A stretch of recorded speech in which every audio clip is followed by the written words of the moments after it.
Middle east की politics में दो कंट्रीज सबसे ज्यादा टेंशन क्रिएट करती हैं, ईरान और इसराइल। दोनों अपने आप को एक दूसरे का सबसे बड़ा एनिमी मानते हैं। ये दुश्मनी 40 साल पुरानी है और सडनली नहीं हुई। 1979 से पहले ईरान और इसराइल के रिलेशंस काफी अच्छे थे। शाह के रूल के टाइम दोनों कंट्रीज ट्रेड और मिलिट्री कोऑपरेशन करती थी, लेकिन 1979 की इस्लामिक रेवोल्यूशन सब कुछ बदल गई। रेवोल्यूशन के बाद ईरान एक इस्लामिक रिपब्लिक बन गया और नए लीडर्स ने इजराइल को एनिमी डिक्लेयर कर दिया। ईरान के लीडर्स इजराइल को ज़ायनिस्ट रिजीम कहकर ओपनली अपोज करने लगे। इस कॉन्फ्लिक्ट का एक रीजन आइडियोलॉजी भी है। ईरान एक शिया इस्लामिक रिपब्लिक है और इजराइल एक जूइश स्टेट।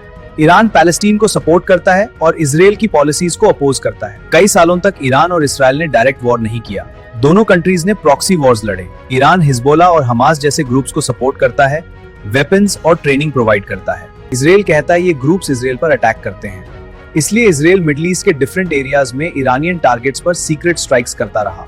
प्रॉक्सी वॉर्स ने टेंशन और बढ़ा दिया।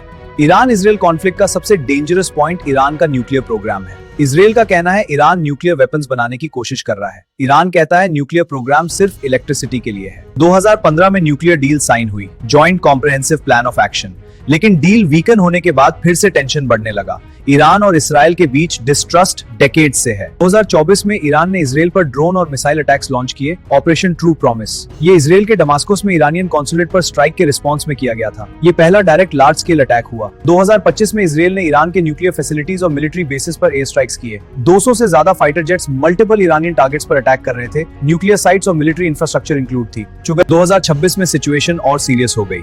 इजराइल और यूएस स्ट्राइक्स के बाद ईरान ने रिटेलिएशन में मिसाइल्स और ड्रोन्स लॉन्च किए। गल्फ रीजन तक कॉन्फ्लिक्ट स्प्रेड हो गया।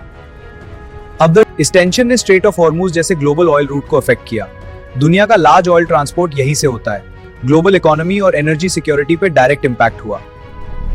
आज का वॉर सिर्फ मिसाइल्स तक लिमिटेड नहीं है, साइबर वॉरफेयर भी हो रहा है। हैकिंग, डिजिटल प्रोपेगेंडा और कम्युनिकेशन सिस्टम्स डिसरप्ट करना। इसराइल और ईरान दोनों साइबर अटैक्स का यूज कर रहे हैं। ईरान इसराइल कॉन्फ्लिक्ट सिर्फ मिडिल ईस्ट का इशू नहीं है। ऑयल प्राइसेस इंक्रीज हुए, ग्लोबल इकोनॉमी अनस्टेबल हुई, एयरलाइंस और शिपिंग रूट्स डिस्टर्ब हुए। एक्सपर्ट्स वार्न करते हैं ये ग्लोबल क्राइसिस बन सकता है। ईरान और इसराइल के बीच हॉस्टिलिटी अब डेकेड्स पुरानी हो चुकी है। प्रॉक्सी वॉर्स, न्यूक्लियर टेंशंस और पॉलिटिकल राइवलरी ने सिचुएशन डेंजरस बना दिया है। फ्यूचर में वॉर और बड़ा हो सकता है।